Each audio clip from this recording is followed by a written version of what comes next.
held a hearing to examine the massive fraud in Minnesota's social services program that resulted in at least $9 billion in taxpayer funds being wasted.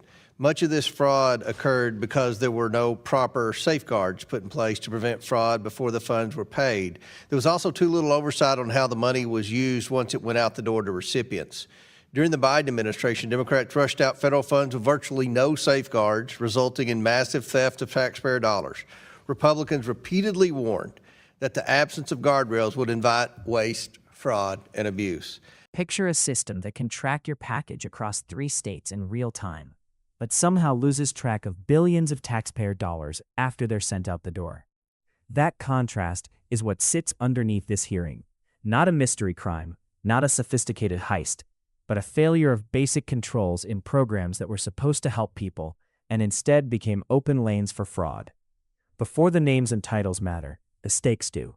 Nearly $9 billion gone, and a question that cuts through everything else. How did the system allow this to happen when the warning signs were already there? Earlier in the hearing, James Comer lays out the scale of the damage. Billions lost, safeguards missing, and oversight fragmented across agencies. The experts do not deny the fraud. Instead, they describe a system where responsibility is spread so thin that accountability never fully lands anywhere. I'd now like to go to questions. We would go to the distinguished gentleman from Kentucky. The gentleman is now recognized, Mr. Chairman. Thank you, Chairman Sessions and Ranking Member Mfume, for always delivering on good quality subcommittee hearings. Last week, the full committee held a hearing to examine the massive fraud in Minnesota's social services program that resulted in at least $9 billion in taxpayer funds being wasted. Much of this fraud occurred because there were no proper safeguards put in place to prevent fraud before the funds were paid. There was also too little oversight on how the money was used once it went out the door to recipients. During the Biden administration, Democrats rushed out federal funds with virtually no safeguards, resulting in massive theft of taxpayer dollars. Republicans repeatedly warned that the absence of guardrails would invite waste, fraud, and abuse. Identifying fraud before money goes out the door is necessary to prevent any further repeat of these failures and to protect taxpayer dollars. We need to get ahead of the criminals, continue to help the Department of Justice in arresting, prosecuting, and jailing those responsible, and ensure federal programs serve those who are truly in need. This committee hopefully is serious about this. I know the majority is on the committee, and we plan on continuing to identify waste, fraud, and abuse and hold people accountable.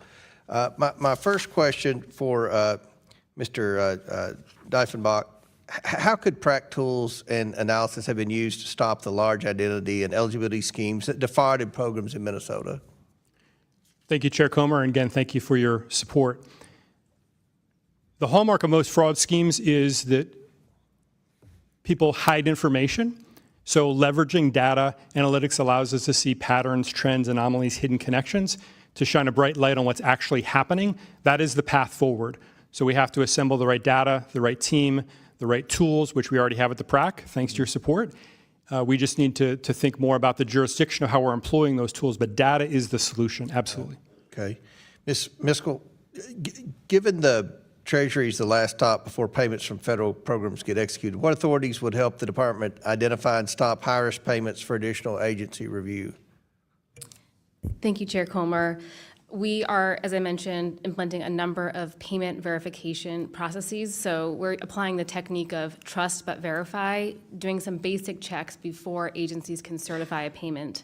One of the pieces that we are missing is the ability to ping authoritative federal databases to confirm a payee ID, such as a tax identification number or a social security number. Okay. So we already received the data, we just can't verify it.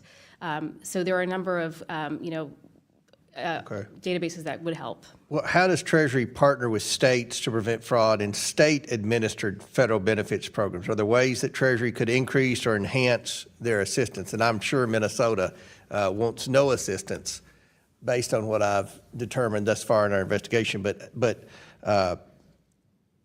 how do you partner with states that want to work to prevent fraud?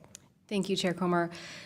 Do Not Pay, thanks to the Payment Integrity Improvement Act of 2019, authorizes Treasury to provide do not pay services to states that administer federal funds. However, it has been underutilized.